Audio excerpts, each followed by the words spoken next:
Golden State Media Concepts bring you Book Review Podcast, a haven for bookworms of all ages and the widest genres, from mystery to memoirs, romance to comedy, fantasy to sci-fi. If you love to read, this is a podcast for you. It's the Golden State Media Concepts Book Review Podcast.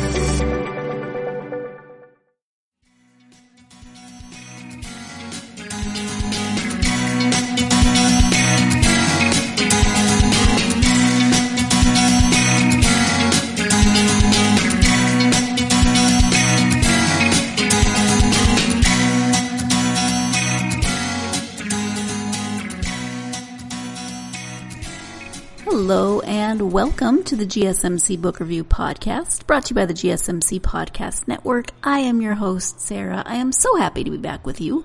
We have had some scheduling snafus of late, and so I have not had an episode. I didn't even go back and listen to see who I said was the author for this episode because there's just been a lot of rescheduling happening, which is fine. These things happen. It's kind of partially the time of year, partially a lot of unforeseen circumstances. But several authors have needed to reschedule. So they're coming up in the rotation, just not quite when I expect them to initially. Not a problem. I hope you had a great week. A great couple of weeks, actually. It is that time of year here in Portugal where it's colder inside than it is outside. It's 65 degrees right now with about, I forgot to look, but it's anywhere from 95 to 98% humidity. It's very damp this time of year. And houses are made to keep heat out during the summer. So in the winter, it's often colder inside than it is outside. If I go outside and stand in the sun, it's great. Inside my office, it's my fingers are cold and I'm wearing a sweatshirt. 65 degrees in December.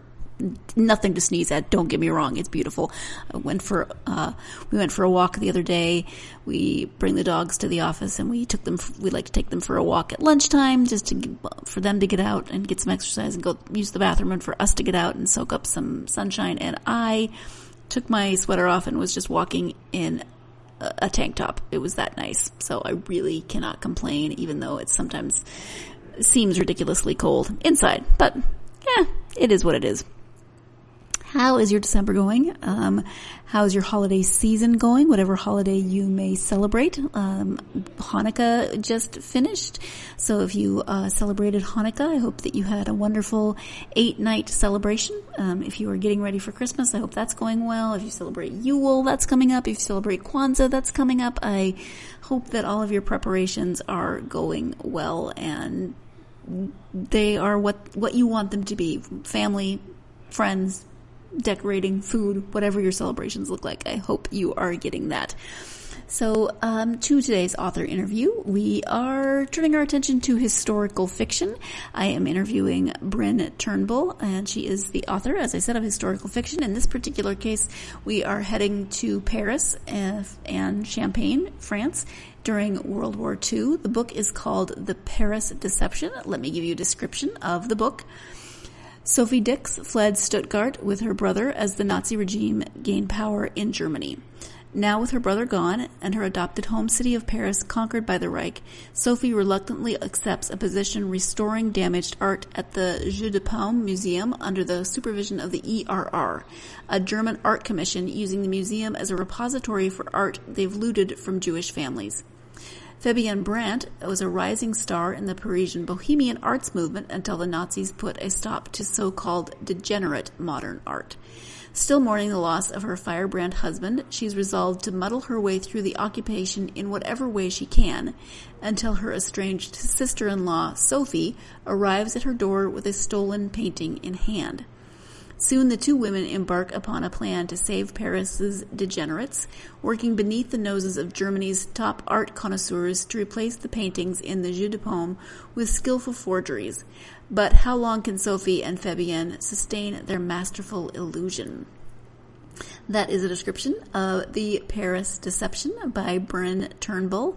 You know I love historical fiction. I have read, not as much as is out there, but a lot of historical fiction set in World War II. It's just amazing how many stories and places and people you can create stories around during that time period.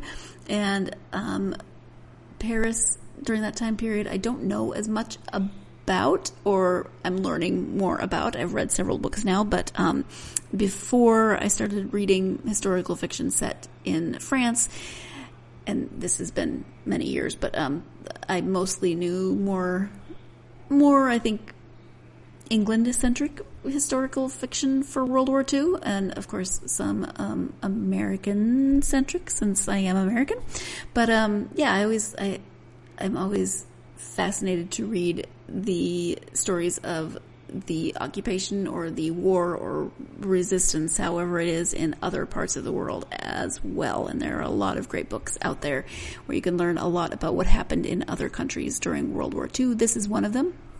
I knew about the looting of art from not only Jewish families, but from any families, any people that the Nazis deemed subhuman, not good enough, whatever, however you want to say it. They stole a lot of art, and Bryn talks about that. We'll talk about that in the interview. So it was really interesting to see that even though the characters are fiction, Sophie and Fabienne are fiction, the work that they did, the museum that Sophie works in, all of this was real, and one of the characters is based on a historical figure who really was working with the resistance at this time.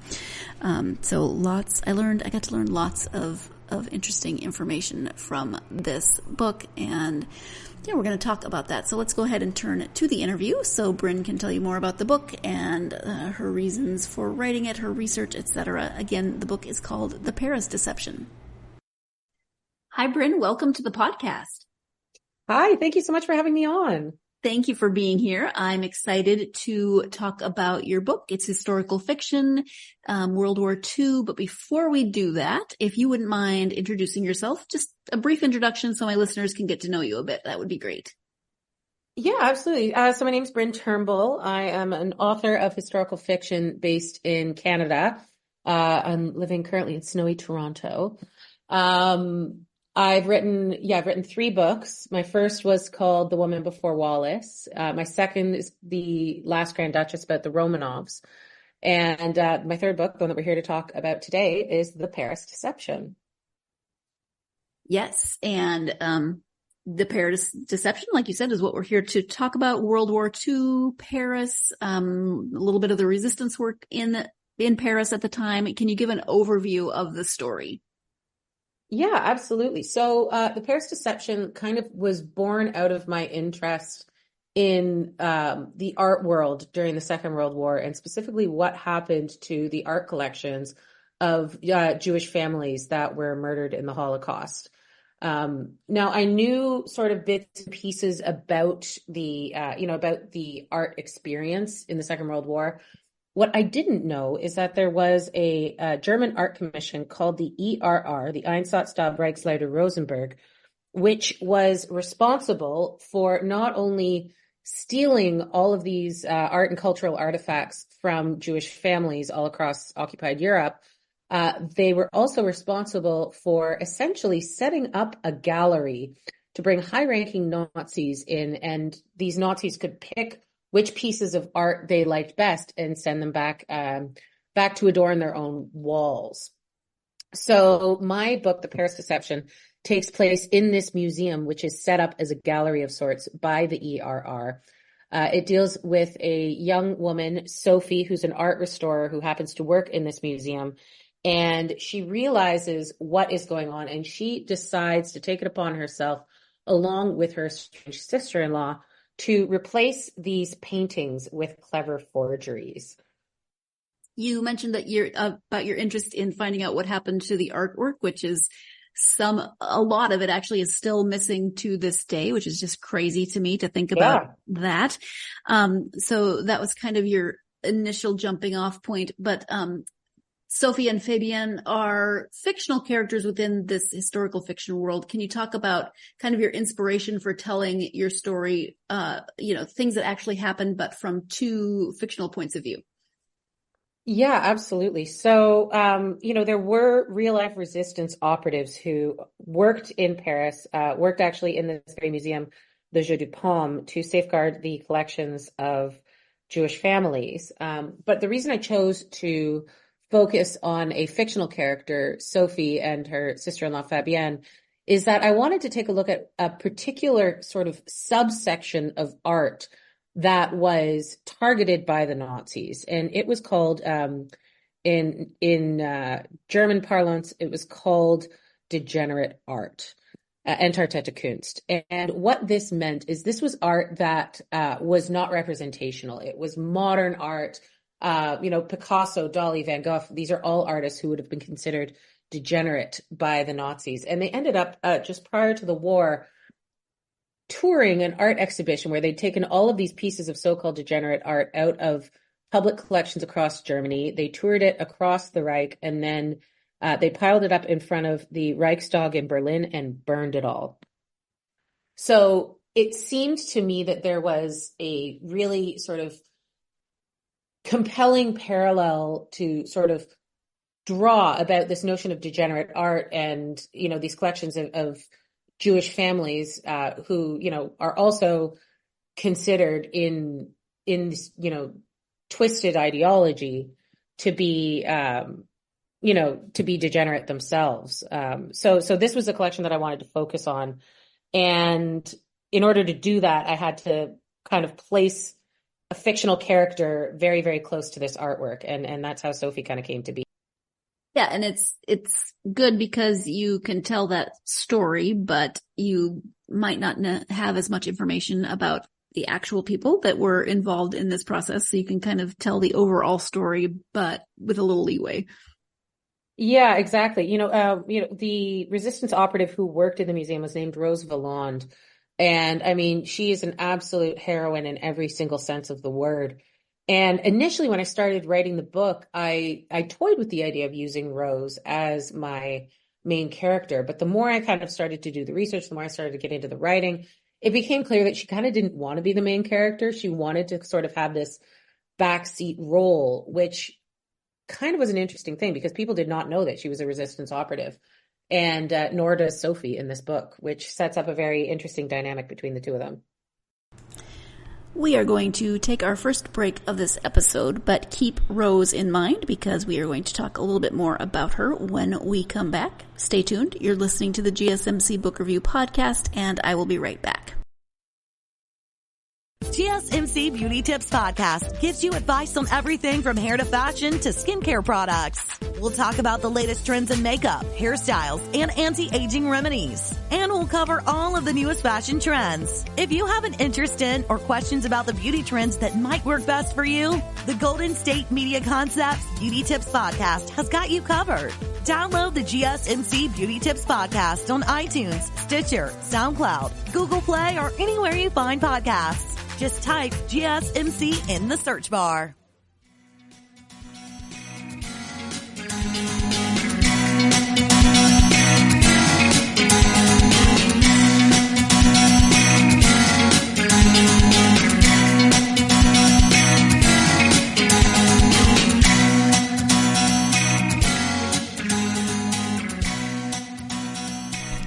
Welcome back to the GSMC Book Review Podcast and my conversation with author Bryn Turnbull. We are talking, of course, about her historical fiction novel, The Paris Deception. Before the break, we were talking about a character in the novel who is also a historical character named Rose, who was with the resistance during World War II. And so I said, keep that in mind because we are going to bring that back up, which we are going to now as we go back into that conversation. Yeah, it's almost as though the real person kind of came through what you were writing. It was like, nope, I was in the background in real life. I don't want to be in the foreground in this book either. Yeah. I mean, it sounds kind of silly to say, but I find it very true. When you're writing historical characters, there comes a point where you've done all the research and you start to write and they start kind of talking back to you. And yes. They tell you what they want. They tell you how they want to be portrayed in the book. It's a very weird process. Yes, every time authors talk about their characters, telling them exactly where their arc is going, I always think that's crazy, but it happens to so many people. It has to be accurate. Yeah, it's true. Yeah. So, so those two main characters of Sophie and Fabienne, the story is told from both of their points of view. So can you talk a little bit more about them as characters and what about them is going to resonate with readers? Yeah. So Sophie is a young woman. She is actually concealing a rather important secret, which is that she is German by birth. And she and her older brother, Dietrich, in the 1930s, having grown up in this, ideologically restrictive Hitler Youth kind of environment, they see what's happening in Germany and they don't agree with it. And so they end up in Paris, which is, of course, much more to their liking and much more ideologically aligned to who they are as individuals. And so Sophie, when the Germans come in, she thinks that she's left this world behind her. But of course, when the Nazis invade France, that world that she left behind comes back in a very horrible way. Her brother Dietrich is a very prominent character in this book, even though he is no longer alive when the book begins, because he marries Fabienne, who's my other main character. And Fabienne is a young bohemian artist. She's very much an artist in the sense of this degenerate art that the Nazis hated.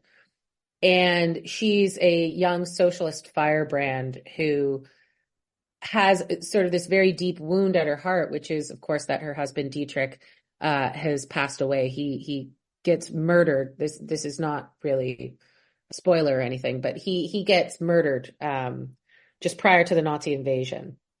And so these two characters, I didn't want them to be friends at the start of the book. I thought it was more interesting to set them up kind of as not really antagonists, but as characters with a deep love, but a deep grief right at the heart of who they are. And they end up having to work together kind of by necessity and learning to trust each other again. And they have interesting parallels because they go about their experiences during the war, their day-to-day lives during the war in very different ways, and they kind of don't approve of the other one. But objectively, they're doing a lot of the same things, just from different points of view. Yeah, very much so. I when I started writing this book, I really wanted to look at what was the experience for the average Parisian during the Second World War, because we all look at it with the benefit of hindsight and with the benefit of,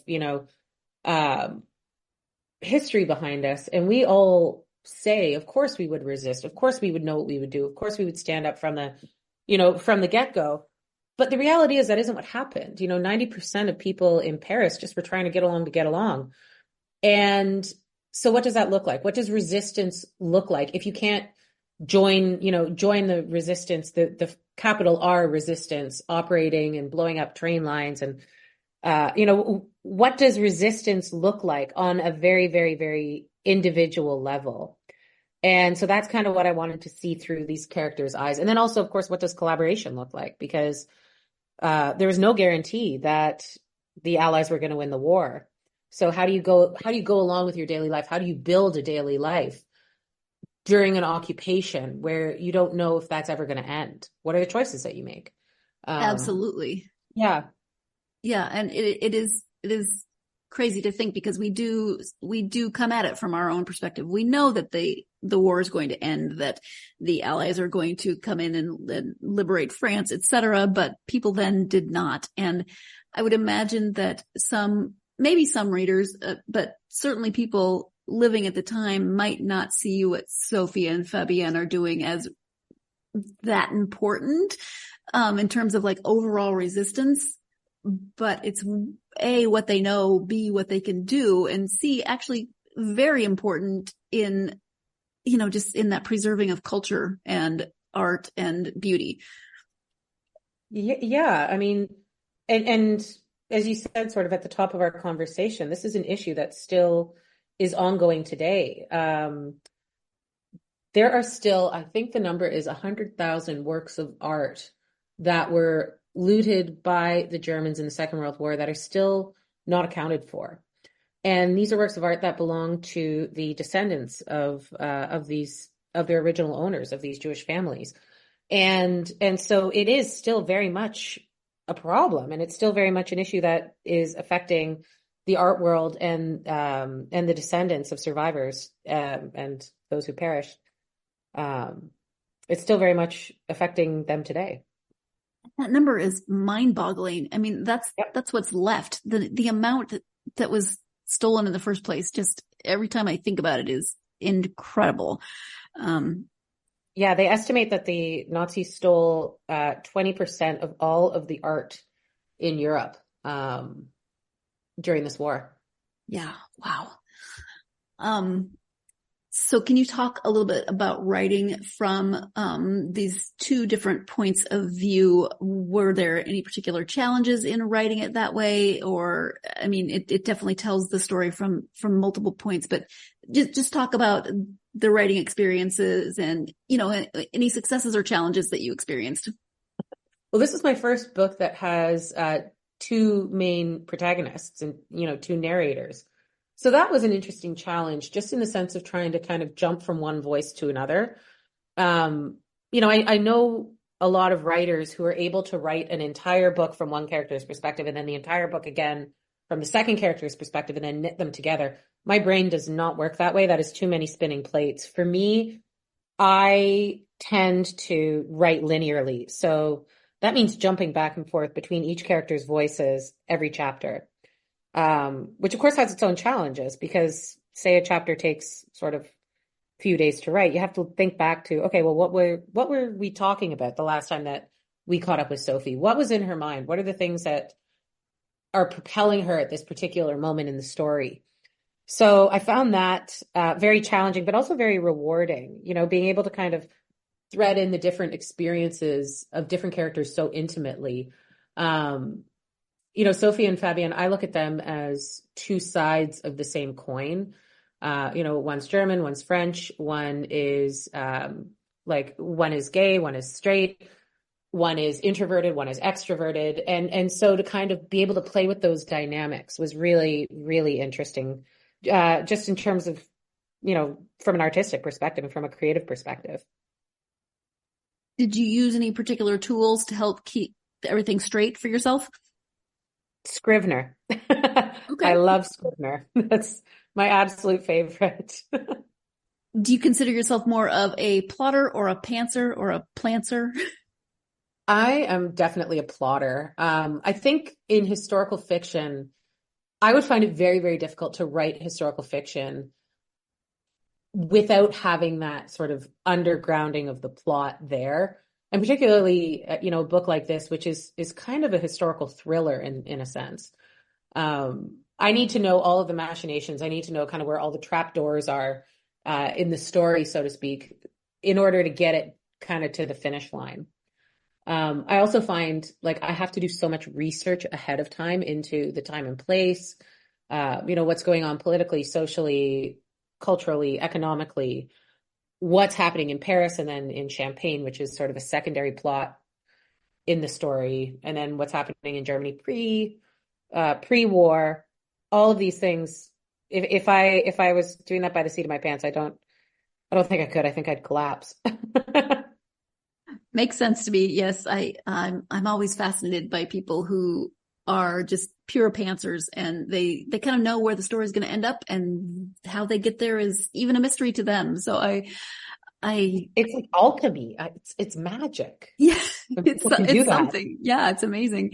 I consider myself like a plotter with 2 Ds, right? Like it's just get from one chapter to the next and know what's happening. Yes. It is time for our second break of this episode. I do sometimes wonder, if I were to actually write a novel of some sort, would I be a plotter or a pantser? Would I be a plantser? I feel like I'm fascinated by pantsers because I can't imagine writing with no plan. But then I know myself, and I would start to write an outline and then I'd get sidetracked. I don't know. I think I'd be a plantser. I think I'd have good intentions, and then those intentions would just go out the window. But I don't know. I always like hearing how authors go about crafting their stories and know where it's going and how they keep track of things. So it's fascinating to me. Anyway, when we come back, we will be talking a little bit more about the characters in this story and the way Bryn develops those characters. So stay tuned. You're listening to the GSMC Book Review Podcast, and I will be right back. Tired of searching the vast jungle of podcasts? Now listen close and hear this out. There's a podcast network that covers just about everything that you've been searching. The Golden State Media Concepts Podcast Network is here. Nothing less than a podcast bliss with endless hours of podcast coverage. From news, sports, music, fashion, cooking, entertainment, fantasy, football, and so much more. So stop lurking around and go straight out to the Golden State Media Concepts Podcast Network. Guaranteed to fill that podcast itch. Whatever it may be. Visit us at www.gsmcpodcast.com. Follow us on Facebook and Twitter, and download us on iTunes, SoundCloud, and Google Play.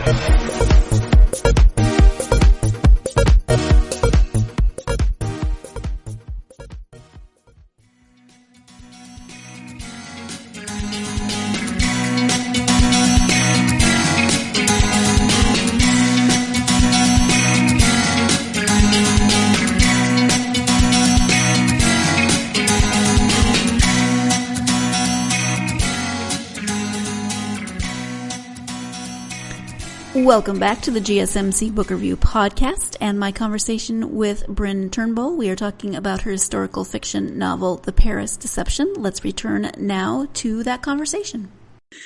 So I assume then, as a plotter, you are you probably have a pretty good understanding of your characters before you start writing, but of course they can surprise you. So how much leeway do you give characters to kind of develop as you're writing? I think you always have to give characters a bit of leeway. You always kind of have to allow them the ability to grow as you write. Because I mean, human beings aren't static. We change every day. And we have to be able to kind of afford that to our characters as well, particularly when you consider the fact that most books take place kind of in a character's very heightened moment of drama, very heightened moment of, personal conflict.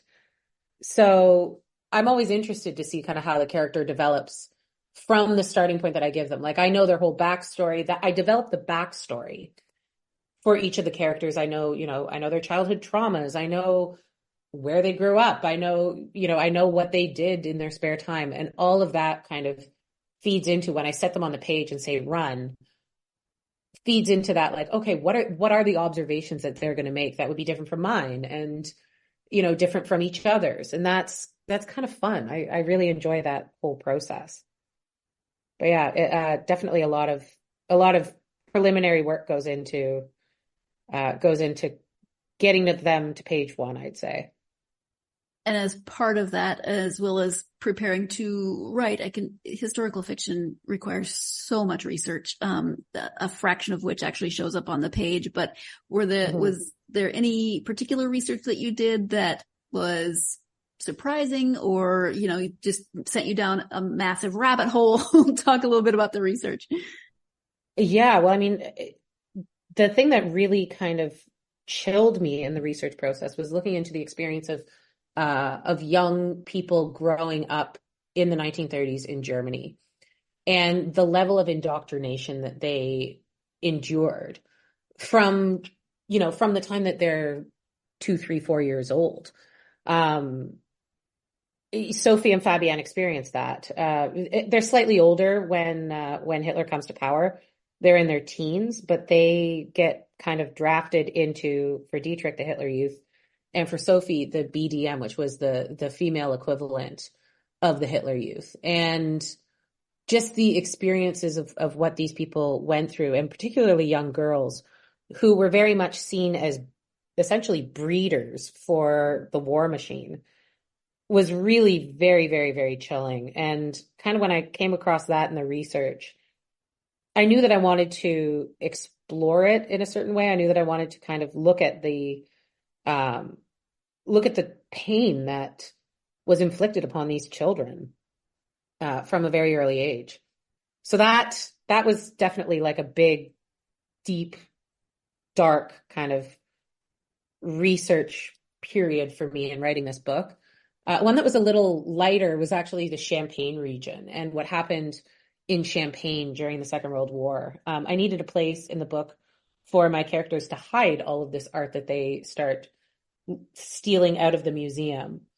And I kind of settled on the notion of Champagne because basically I wanted to have an excuse to go do a research trip in the Champagne region. And Champagne, pardon me? I said, makes sense. I mean, of course, absolutely. Oh gosh, you have to go to the Champagne region of France to do research. I'm so sorry. Darn, the things I do for my readers, right? Yeah. But, it turns out Champagne has this unbelievably remarkable history of resistance that I really knew nothing about, and kind of being able to look into that and into the heroism of Champagne and resistance. There's a great book. It's called War and Wine by, gosh, I'm going to butcher the name, Donnie and Petey Cladstrup, I think are the names of the authors. And it goes into what happened in Champagne during the Second World War, and kind of to just be able to put like a little snippet of that on the page was a lot of fun. Yeah, I bet. It sounds like it.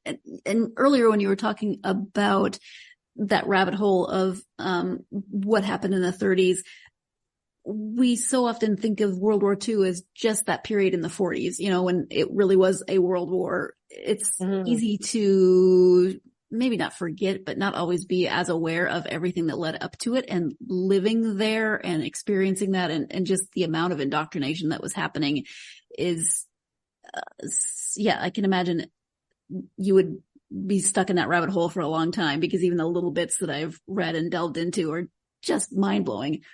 Yeah. Well, I mean, fascism doesn't occur in a vacuum, right? It doesn't crop up overnight. And, there were many, many, many steps along the way for Germany that led to 1940.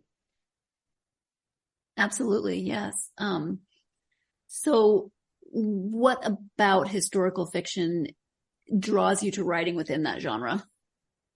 Oh, well, I mean, it's always been my favorite genre to read. I absolutely love it. I love being able to learn about different time periods and about, the experiences of other people in that historical context. And I think as a writer, the thing that really draws me to it is the fact that, the historical record often leaves women out. It leaves out women, it leaves out marginalized voices, it leaves out people of color, LGBTQ characters. And so historical fiction, I really feel, is a way for us to write these people back into the record where they belonged all along.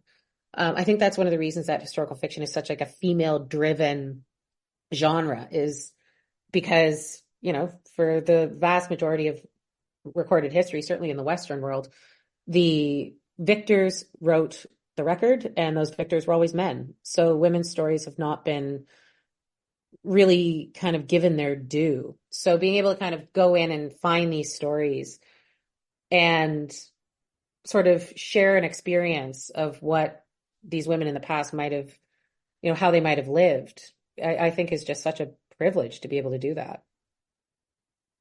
Yeah. And I've talked to so many people who think that I've always loved history. I've always loved historical fiction. I was a history major in college, but I talked to so many people who think that history is just so boring. And on the one hand, I get it. There's some really terrible texts out there that are just dry, but I think that's where historical fiction can really help, because it's written in such a way that you are still learning about a period, and you're learning about the people in that period, not just dates and not wars. Just white men. Yeah, exactly. So what are you working on currently? Yeah, I am on tenterhooks because I'm supposed to be getting my edits back in the next couple of days. My next book actually goes into Germany in the post-war period. It's called The Berlin Apartment. It's coming out next autumn. And it's about a young couple who get engaged in August 1961 in Berlin, and they spend 2 nights apart, and on those 2 nights that they're apart, the Berlin Wall goes up between them. And so of the premise of the book is it's about this couple. They're meant to be together. They are, destined for each other. But what happens when circumstance and politics and sort of just living in this vast historical moment keeps you apart for decades. So really, really fun. It's, story of love and betrayal, and I love the story. I fell so in love with the characters while I was writing them. Only a historical fiction writer could describe what you just described, separated for decades, and then say really, really fun. I love that. Yeah. Because you think about it, and now we have so many ways to communicate with each other. We have so many ways to keep in, but it was very hard. You'd be living a block apart. It's putting a wall up down Wall Street in New York, right? And you don't have phones. You can't communicate across the wall the way that we do now. And I mean, this is all very much living memory, which is just wild to think about. Yeah. And even without a wall between us, people did not travel, 15 minutes away. And you might not see those people for 5 to 10 years at a time. Yeah. I mean, entire families, there are these heartbreaking images when the wall went up of people, coming to a window where they could be seen across the wall because they'd just gotten married and they were never going to see their parents again, or, holding their children up across the wall so that relatives could see them, before the wall got higher and bigger and more insurmountable. It's quite something. And the lengths people went to reunite, tunnels dug underneath the walls. People, there was one man who built a hot air balloon to try and fly over the wall to get out of East Germany. And I mean, you think about that, it's just remarkable what human, the lengths of ingenuity people will go to for freedom. It is time for our final break of this episode. When we come back, Bryn will be talking about the first 2 historical fiction novels she wrote. So stay tuned. You're listening to the GSMC Book Review Podcast, and I will be right back. Still on the search of that one true love? On the limbo in this crazy world of dating, marriage, relationships? Well, listen to the Golden State Media Concepts Relationship Podcast, your one-stop podcast for everything about relationships.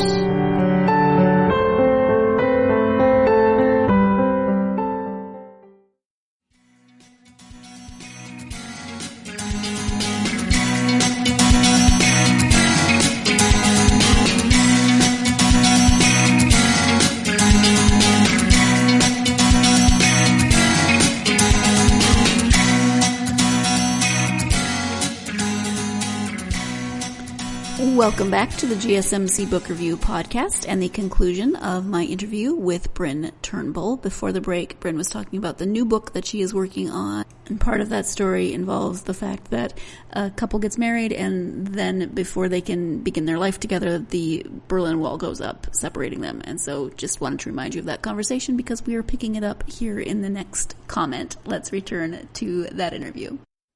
It's also crazy because I remember when the wall came down. But my nieces were never alive in that. They didn't exist in their lifetime. So it's fast. That's why I love historical fiction and just everything that goes into learning about those different time periods. Yeah, me too. I love it. Any historical book, any historical time period.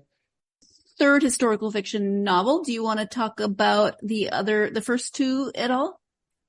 Yeah, for sure. My first book, it's called The Woman Before Wallace, and it is about, it's basically a precursor to The Crown. You could kind of call it.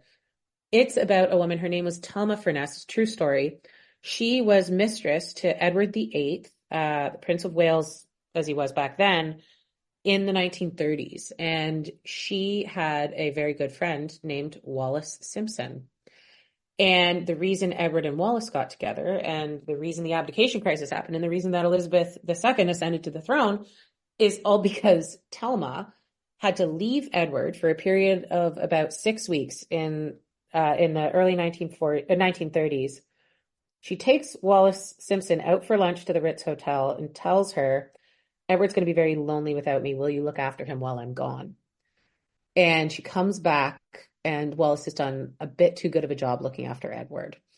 So, yeah. So, I mean, you know, I loved this character in this story.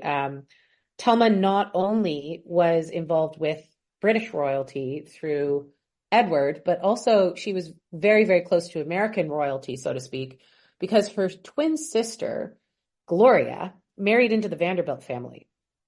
And the reason Thelma had to leave Edward in 1934 was because her sister Gloria was being dragged through the courts in kind of the first big celebrity court case in history, which was known as the matter of Vanderbilt, over her daughter, little Gloria Vanderbilt, you know, known now as the artist and the fashion designer. And so Thelma had to go and support her sister in this custody battle. And so I couldn't believe this character. She was so interesting. She was kind of adjacent to all of these major historical moments. And she kind of had only ever really been seen as a footnote. So yeah, that's book one. That's The Woman Before Wallace. And then my second novel, The Last Grand Duchess, is about the fall of the Romanov dynasty as experienced and as witnessed through the eyes of Nicholas and Alexander's eldest daughter, Olga. And Olga was a young woman. She was 23 years old when she was murdered in 1918. She had worked as a Red Cross nurse during the First World War. And when Rasputin was murdered in 1917, her sort of reaction was, I understand why they did it, which I thought was just such an interesting thing, because all I had really known about the Romanovs up to that point, particularly the Romanov girls, the daughters, was that they were these very sheltered young women. And yet here's Olga, who actually had quite an astute mind and was quite heavily involved in the abdication of her father. So yeah, that's my second novel, The Last Grand Duchess. And yeah, then I moved on to The Paris Deception. Now I'm going to Germany, and I'm kind of just making my way through Europe. Sounds good to me. In terms of writing for publication, is that something that you always wanted to do? Did you come to that decision later in life? How did that look for you? Oh, I tried very hard not to. I resisted the call to write for publication for quite some time. I didn't see it as a viable career option. And, you know, it's a very lonely and often soul crushing, experience. But what ended up happening, I worked in communications. I kind of pushed against writing for anybody other than myself for a long time until I came across Thelma, and I came across her story, and I kind of couldn't get her out of my head. It got to the point where I would be at my office, at my comms job, thinking about Thelma more than I was thinking about like the work that I was being paid to do there. So that for me was kind of a sign. And I left that job. I ended up going and doing a degree in creative writing at the University of St. Andrews, thinking to myself, even if it doesn't work out, even if I don't get published, I'll have something to show for it on my resume when I go back to the corporate world. And yeah, it kind of has just snowballed from there. I've had, I won't pretend that I haven't worked hard. I have worked hard, but I've had a very lucky, career trajectory, I would say. I feel very fortunate to have had the experiences that I've had as an author. I love that it was Thelma that brought you there because, again, she's not very well known, but she's so very interconnected, and she brought you to the publishing world. So one more thing. Perfect. Opening another door. That's my Thelma. Absolutely. From your experience, do you have advice for someone thinking they might want to write historical fiction? Yeah, absolutely. I mean, one thing is take all of the notes, like do not just put it all in your head and leave it there.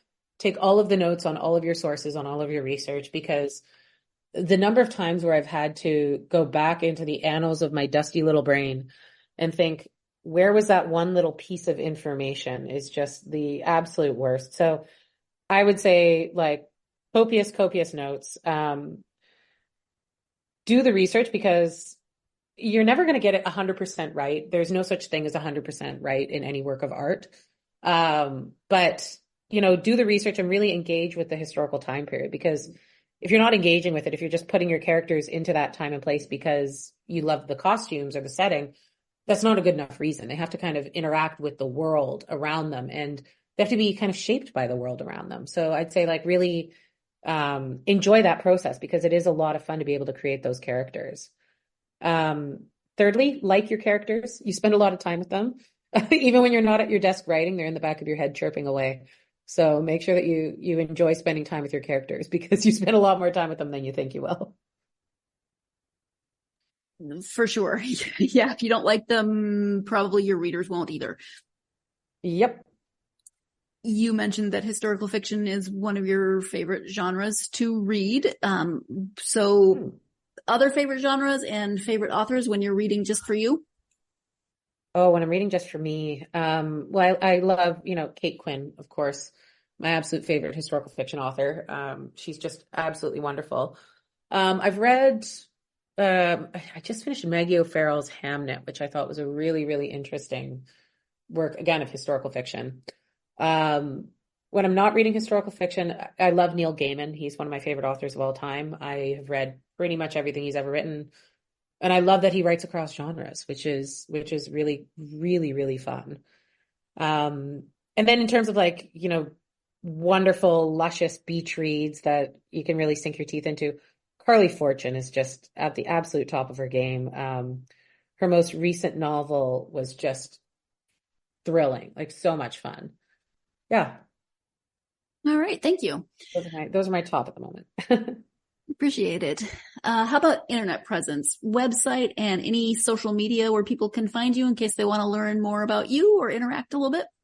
Yeah, absolutely. So I'm most active on Instagram. My handle is Bryn Turnbull Writes. You can also find me on my website, brynturnbull.com. I find, because I love doing the research so much, my website has kind of a whole bunch of sort of research and historical portals on it into the different books and into the different kind of characters and timelines and everything, because I need to put it somewhere, and I'm lucky enough to have a website where I can do all that. Yeah, I'd say those are the main ones. I am also on Facebook. I do update Facebook. That's Bryn Turnbull Author. And yeah, the other one's not quite so much. Those are my mains. Okay, perfect. Well, Bryn, we've talked about a few different things during our time together, but is there anything that we haven't touched on that you were hoping to highlight? Thank you so much for having me on. This has just been an absolute pleasure. Getting to chat about all things historical fiction is my absolute favorite, but also, as a writer, you spend a lot of time on your own in your own head. And so being able to kind of talk to people and it's very nice. So thank you for having me on. Oh, absolutely. And thank you so much for taking the time to talk to me, not only about the Paris Deception, but writing in general. I really appreciate it. It's been great. Oh, thank you. Thank you so much for having me. Thank you once again to Bryn for joining me to talk about all of her writings, but especially the Paris Deception, and for having a great conversation. I really appreciate it. As always, love having authors on the podcast.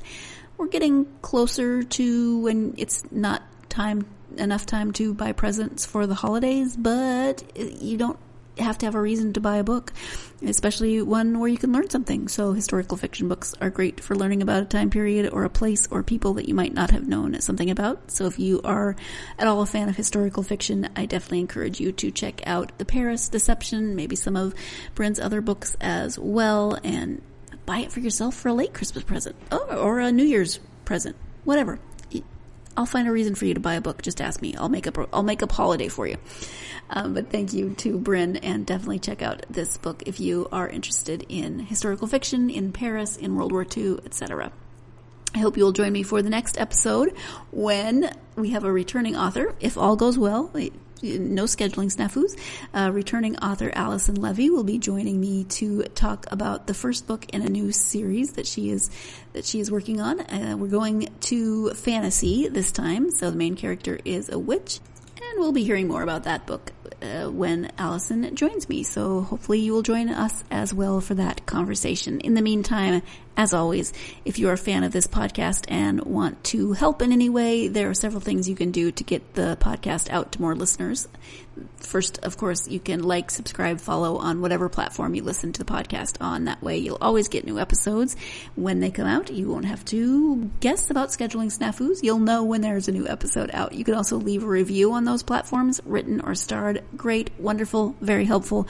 Doesn't have to be complicated. Any kind of review helps the podcast get more listeners. And then finally, you can follow the podcast on social media. As you know, come find the podcast and me on Facebook, Twitter, Instagram, and TikTok. Let me know what you've been up to, especially what you've been reading, what you want to read in 2024. What are your 2024 reading goals? I'd love to hear. As always, I hope you've had a wonderful week, and as always, I hope that week has given you plenty of time, even in this busy holiday season, to get yourself lost in a good book. Thank you. You've been listening to the Golden State Media Concepts Book Review Podcast, part of the Golden State Media Concepts Podcast Network. You can find this show and others like it at www.gsmcpodcast.com. Download our podcast on iTunes, Stitcher, SoundCloud, and Google Play. Just type in GSMC to find all the shows from the Golden State Media Concepts Podcast Network, from movies to music, from sports to entertainment, and even weird news. You can also follow us on Twitter and on Facebook. Thank you, and we hope you have enjoyed today's program.